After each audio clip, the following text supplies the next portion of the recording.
क्या ईरान और अमेरिका की लड़ाई ने भारत की टेंशन बढ़ा दी है? क्या वहां के करोड़पति लोग फिर से भागना स्टार्ट कर देंगे? क्या वहां के लोग दुबई छोड़ना फिर से स्टार्ट कर देंगे?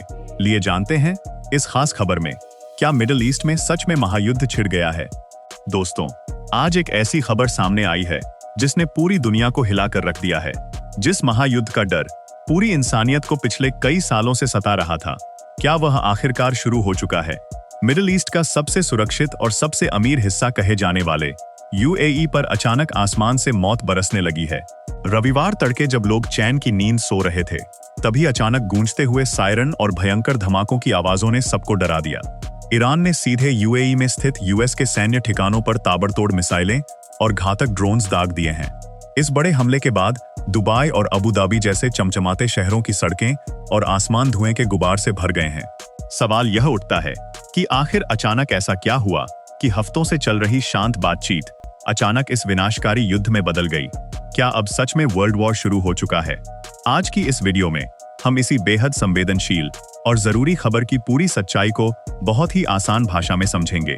आखिर कैसे शुरू हुई तबाही की यह नई कहानी? इस भीषण टकराव की जड़ें पिछले कुछ दिनों की घटनाओं से जुड़ी हुई हैं। दरअसल शनिवार को ईरान की सेना ने दुनिया के सबसे महत्वपूर्ण समुद्री मार्ग स्ट्रेट ऑफ हॉर्मुज में एक साइप्रस के झंडे वाले मालवाहक जहाज पर हमला कर दिया था। इस हमले के बाद उस बड़े जहाज में भयंकर आग लग गई और उसके पूरे क्रू को जहाज छोड़कर भागना पड़ गया। इस घटना ने यूएस को बुरी तरह से नाराज कर दिया। इसके जवाब में यूएस की सेंटकॉम यानी सेंट्रल कमांड ने रविवार की सुबह ही बहुत बड़ा एक्शन लिया। यूएस की वायुसेना और नौसेना ने मिलकर ईरान के भीतर लगभग 140 से भी ज्यादा सैन्य ठिकानों पर एक के बाद एक कई भीषण एयर स्ट्राइक्स की। यूएस का दावा था कि उन्होंने ईरान की missile launch sites, radar system और ड्रोन ठिकानों को पूरी तरह से नष्ट कर दिया है। लेकिन यूएस का यह एक्शन ईरान को बिल्कुल भी मंजूर नहीं था और इसका बदला लेने के लिए ईरान ने जो रास्ता चुना, उसने पूरे खाड़ी क्षेत्र को युद्ध की आग में धकेल दिया है। यूएई के इन प्रमुख सैन्य ठिकानों पर गिरी मिसाइलें यूएस के हमले के कुछ ही घंटों बाद ईरान की सबसे ताकतवर सेना ईरजीसी ने अपना सबसे आक्रामक रुख अपनाते हुए जवाबी कार्रवाई शुरू कर दी। सुरक्षा सूत्रों के अनुसार ईरान का मुख्य निशाना अबू धाबी में स्थित आल धफ्रा एयरबेस था, जो यूएस वायुसेना का एक बहुत बड़ा रणनीतिक केंद्र माना जाता है। इसके अलावा दुबई के निकट स्थित अल मिन्हाद एयरबेस और अबू धाबी में स्थित फ्रांसीसी सैन्य अड्डे कैंप डे ला पे को भी मिसाइलों और ड्रोन से निशाना बनाने की कोशिश की गई। रविवार तड़के अबू धाबी और दुबई के आसमान में भयानक धमाकों की आवाजें सुनी गईं। चश्मदीदों का कहना है कि धमाके इतने तेज थे कि घरों की खिड़कियां तक हिल गईं। यूएई के रक्षा मंत्रालय ने तुरंत बयान जारी कर पुष्टि की कि उनके पेट्रियट और थाद जैसे अत्याधुनिक एयर डिफेंस सिस्टम्स को पूरी तरह एक्टिव कर दिया गया था। हालांकि ईरान के इस भीषण हमले के आगे ये डिफेंस सिस्टम्स भी काफी संघर्ष करते दिखे। फिर भी राहत की बात यह रही कि इस बड़े हमले में अभी तक किसी की जान जाने की खबर नहीं आई है। वीआईपी इलाकों तक कैसे पहुंचे ईरान के ड्रोन्स? यह हमला सिर्फ सैन्य अड्डों तक ही सीमित नहीं रहा। बताया जा रहा है कि दुबई में अमेरिकी वाणिज्य दूतावास और अबू धाबी के बेहद मशहूर एतिहाद टावर्स जैसी वीआईपी जगहों के बेहद करीब भी ईरान के आत्मघाती ड्रोन्स मंडराते हुए देखे गए। यूएई के एयर डिफेंस ने अंतिम क्षणों में इन ड्रोन्स को मार गिराया, जिससे बहुत बड़ी तबाही टल गई। लेकिन इस घटना ने दुबई की पूरी स्थिरता को हिलाकर रख दिया है। अभी हाल ही में जब खाड़ी में थोड़ी शांति हुई थी, तब दुनिया भर के हजारों अमीर और करोड़पति लोग जो पहले दुबई छोड़कर जा चुके थे, वे धीरे धीरे वापस आने लगे थे। लेकिन इस नए हमले ने उन सभी अमीर प्रवासियों के मन में फिर से गहरा डर पैदा कर दिया है। अब एक बार फिर से लोग अपनी सुरक्षा को लेकर चिंतित हैं और वहां से सुरक्षित स्थानों पर जाने का विचार कर रहे हैं। इस वजह से दुबई की पूरी अर्थव्यवस्था पर मंदी का बहुत बड़ा संकट मंडराने लगा है। पूरे खाड़ी क्षेत्र में बज रहे हैं वॉर सायरन। ईरान का यह भयानक गुस्सा केवल यूएई तक ही सीमित नहीं रहा। ईआरजीसी ने एक साथ कई पड़ोसी खाड़ी देशों को निशाना बनाया है, जहां यूएस सेना की मौजूदगी है। ईरान ने कतार के बेहद महत्वपूर्ण अल उदीद एयरबेस पर भी मिसाइलों से हमला किया। इसके साथ ही कुवैत के आली अल सालेम एयरबेस और बहरीन में तैनात यूएस नेवी के 5वें बेड़े के मुख्यालय को भी निशाना बनाया गया। जॉर्डन में भी यूएस के ठिकानों पर हमले की खबरें आई हैं। इन सभी देशों में रविवार को एयर रेड सायरन बज रहे थे। और मोबाइल फोन्स पर लोगों को घरों के अंदर ही सुरक्षित रहने की चेतावनी भेजी जा रही थी। पूरे मिडिल ईस्ट में ऐसा लग रहा है जैसे कयामत का दिन आ गया हो। ईरान ने साफ तौर पर चेतावनी दी है कि कोई भी देश जो यूएस को अपनी जमीन का इस्तेमाल करने देगा, वह सीधे तौर पर ईरान का दुश्मन माना जाएगा और उस पर भी ऐसे ही हमले किए जाएंगे। भारतीय नागरिकों की सुरक्षा के अलावा भारत की अर्थव्यवस्था पर भी इस युद्ध का बहुत बड़ा असर होने जा रहा है। खाड़ी देशों में काम करने वाले भारतीय हर साल अरबों डॉलर की विदेशी मुद्रा भारत भेजते हैं, जिसे रेमिटेंस कहा जाता है। अगर वहां युद्ध के कारण काम धंधे ठप होते हैं या भारतीय मजदूरों को वापस लौटना पड़ता है, तो भारत के विदेशी मुद्रा भंडार को बहुत बड़ा झटका लगेगा। इसके साथ ही भारत अपनी जरूरत का लगभग 80% से ज्यादा कच्चा तेल यानी क्रूड ऑयल बाहर से आयात करता है, जिसका एक बहुत बड़ा हिस्सा इसी मिडिल ईस्ट क्षेत्र और विशेष रूप से स्ट्रेट ऑफ हॉर्मूज के रास्ते भारत पहुंचता है। चूंकि ईरान ने इस समुद्री रास्ते को बंद करने का ऐलान कर दिया है, इसलिए कच्चे तेल की कीमतें अचानक बहुत ज्यादा बढ़ सकती हैं। अगर अंतर्राष्ट्रीय बाजार में तेल महंगा होता है, तो भारत में पेट्रोल, डीजल और हर तरह की जरूरत की चीजें बहुत महंगी हो जाएंगी, जिससे देश में महंगाई की एक नई लहर आ सकती है। इस पूरे युद्ध का सबसे खतरनाक पहलू यह है कि ईरान ने स्ट्रेट ऑफ हॉर्मूज को पूरी तरह से बंद करने का ऐलान कर दिया है। आपको बता दें कि यह संकरा समुद्री रास्ता दुनिया के सबसे व्यस्त तेल व्यापार मार्गों में से एक है। पूरी दुनिया में रोजाना होने वाले तेल के कुल व्यापार का लगभग 1/4 हिस्सा इसी रास्ते से होकर गुजरता है। अगर यह रास्ता लंबे समय तक बंद रहता है, तो दुनिया भर में कच्चे तेल की भारी कमी हो जाएगी। विशेषज्ञों का मानना है कि तेल की कीमतें बहुत जल्द आसमान छू सकती हैं, जिससे वैश्विक स्तर पर मंदी का खतरा और गहरा हो जाएगा। यूएस और उसके सहयोगी देश इस रास्ते को खुला रखने की हर संभव कोशिश कर रहे हैं, लेकिन ईरान के तटीय मिसाइल अड्डों और छोटे लड़ाकू जहाजों ने इस पूरे समुद्री मार्ग को एक खतरनाक युद्ध क्षेत्र में बदल दिया है। प्रॉक्सी नेटवर्क का एक्टिव होना और इजराइल पर बढ़ता दबाव इस युद्ध की आंच केवल खाड़ी देशों तक ही सीमित नहीं है, बल्कि ईरान ने अपने पूरे प्रॉक्सी नेटवर्क को भी पूरी तरह से एक्टिव मोड पर ला दिया है। यमन के हूथी विद्रोही और लेबनान के हिजबुल्लाह संगठन इस समय लाल सागर और इजरायली सीमा पर भारी दबाव बना रहे हैं।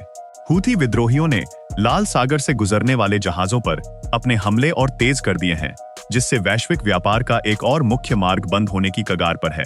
वहीं दूसरी तरफ हिजबुल्लाह इजराइल की उत्तरी सीमा पर लगातार मिसाइलें दाग रहा है, जिससे इजराइल को भी अपनी सुरक्षा के लिए बड़ी तैयारी करनी पड़ रही है।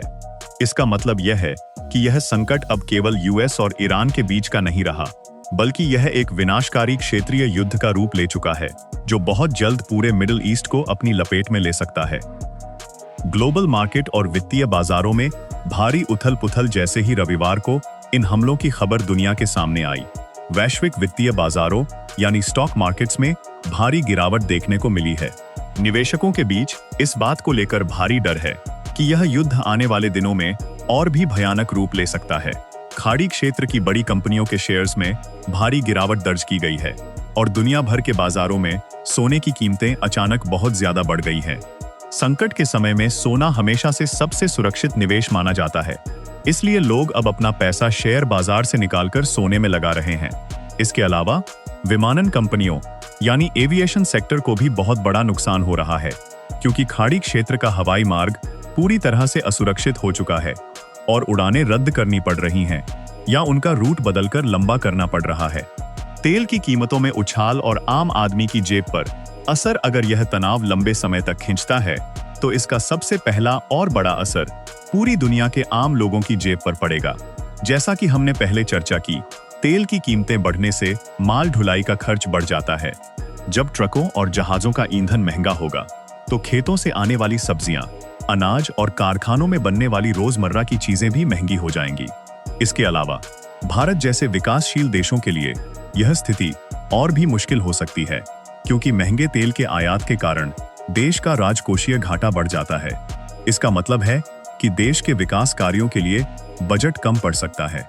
इसलिए यह लड़ाई भले ही हजारों किलोमीटर दूर लड़ी जा रही हो, लेकिन इसकी तपिश भारत के सुदूर गांवों और शहरों में रहने वाले आम लोगों के रसोई घर तक पहुंचेगी। इस युद्ध ने दुनिया की सबसे आधुनिक सैन्य तकनीकों के सामने भी एक बहुत बड़ी चुनौती खड़ी कर दी है। यूएई के पास यूएस द्वारा निर्मित बेहद महंगे और आधुनिक पेट्रियट और थार जैसे एयर डिफेंस सिस्टम्स मौजूद हैं। इन सिस्टम्स का मुख्य काम आने वाली मिसाइलों और ड्रोन्स को हवा में ही नष्ट करना होता है। हालांकि रविवार को हुए हमले में इन सिस्टम्स ने कई मिसाइलों को सफलतापूर्वक मार गिराया, लेकिन ईरान द्वारा एक साथ दागे गए सैकड़ों ड्रोन्स और मिसाइलों के भारी दबाव के कारण कुछ मिसाइलें अपने लक्ष्यों तक पहुंचने में कामयाब रहीं। सैन्य विश्लेषकों का मानना है कि जब कोई देश इतनी बड़ी संख्या में एक साथ हमले करता है तो दुनिया का कोई भी सुरक्षा तंत्र 100% रक्षा नहीं कर सकता। इस घटना ने पश्चिमी देशों की सैन्य तकनीक की सीमाओं को भी सबके सामने उजागर कर दिया है। इस युद्ध की सबसे बड़ी कीमत वहां रहने वाले आम लोग चुका रहे हैं। दुबई और अबू धाबी जैसे शहर अपनी लग्जरी लाइफस्टाइल और शांतिपूर्ण माहौल के लिए पूरी दुनिया में जाने जाते हैं, लेकिन आज वहां रहने वाले लोग रात रात भर सो नहीं पा रहे हैं। सोशल मीडिया पर वहां रहने वाले कई लोगों ने अपने अनुभव शेयर किए हैं। कई लोगों का कहना है कि उन्होंने अपने जीवन में कभी ऐसा डर महसूस नहीं किया था। सायरन की आवाजें और आसमान में होने वाले धमाके बच्चों और बुजुर्गों को बुरी तरह डरा रहे हैं। कई विदेशी नागरिकों ने अपने देश वापस लौटने के लिए टिकट बुक करना शुरू कर दिया है, लेकिन हवाई मार्ग बंद होने के कारण उन्हें भारी दिक्कतों का सामना करना पड़ रहा है। यह स्थिति वहां के स्थानीय निवासियों के साथ साथ उन लाखों प्रवासियों के लिए भी एक बड़ी परीक्षा की घड़ी है जो वहां अपने बेहतर भविष्य के सपने लेकर आए थे। अब सबसे बड़ा सवाल यह है कि क्या इस भयानक युद्ध को रोकने का कोई रास्ता बचा है? इस समय संयुक्त राष्ट्र यानी यूएन और दुनिया के कई बड़े देश दोनों पक्षों से संयम बरतने की अपील कर रहे हैं, लेकिन दोनों ही तरफ से आ रही बयानबाजी को देखकर ऐसा लगता नहीं कि कोई भी पीछे हटने को तैयार है। यूएस के राष्ट्रपति ने साफ कर दिया है कि वे अपने ठिकानों और सहयोगियों की सुरक्षा के लिए किसी भी हद तक जाने को तैयार हैं। वहीं दूसरी तरफ ईरान भी अपनी संप्रभुता और अपने सम्मान के लिए आर पार की लड़ाई लड़ने का मन बना चुका है। ऐसे में कूटनीति के सारे दरवाजे बंद होते दिखाई दे रहे हैं। अगर आने वाले कुछ दिनों में दोनों पक्षों के बीच सीधे या परोक्ष रूप से बातचीत शुरू नहीं होती तो यह युद्ध पूरी दुनिया को एक ऐसे अंधेरे कुएं में धकेल देगा जिससे बाहर निकलना बेहद मुश्किल होगा। दोस्तों, मिडिल ईस्ट की यह जंग सिर्फ दो देशों की लड़ाई नहीं है, बल्कि इसका सीधा असर पूरी दुनिया की सुरक्षा और अर्थव्यवस्था पर पड़ रहा है। आने वाले समय में यह संकट क्या मोड़ लेता है, इस पर पूरी दुनिया की नजरें टिकी हुई हैं। भारत के लिए भी यह समय बहुत ही सतर्क रहने और अपनी नीतियों को बेहद समझदारी से आगे बढ़ाने का है। हमें उम्मीद है कि जल्द ही कोई शांतिपूर्ण समाधान निकलेगा ताकि निर्दोष लोगों की जान और माल को बचाया जा सके। आप इस पूरे मुद्दे पर क्या सोचते हैं? क्या आपको लगता है कि बातचीत के जरिए इस युद्ध को टाला जा सकता है, या फिर यह संकट एक बड़े विश्व युद्ध का रूप ले लेगा? अपनी राय हमें नीचे कमेंट सेक्शन में जरूर बताएं। अगर आपको ये वीडियो जानकारीपूर्ण और उपयोगी लगी हो तो इसे लाइक करें और अपने दोस्तों के साथ शेयर करें। हमारे चैनल को सब्सक्राइब करना न भूलें ताकि आपको दुनिया भर की ऐसी ही महत्वपूर्ण और ताज़ा खबरों की सही जानकारी मिलती रहे। वीडियो देखने के लिए आपका बहुत बहुत धन्यवाद।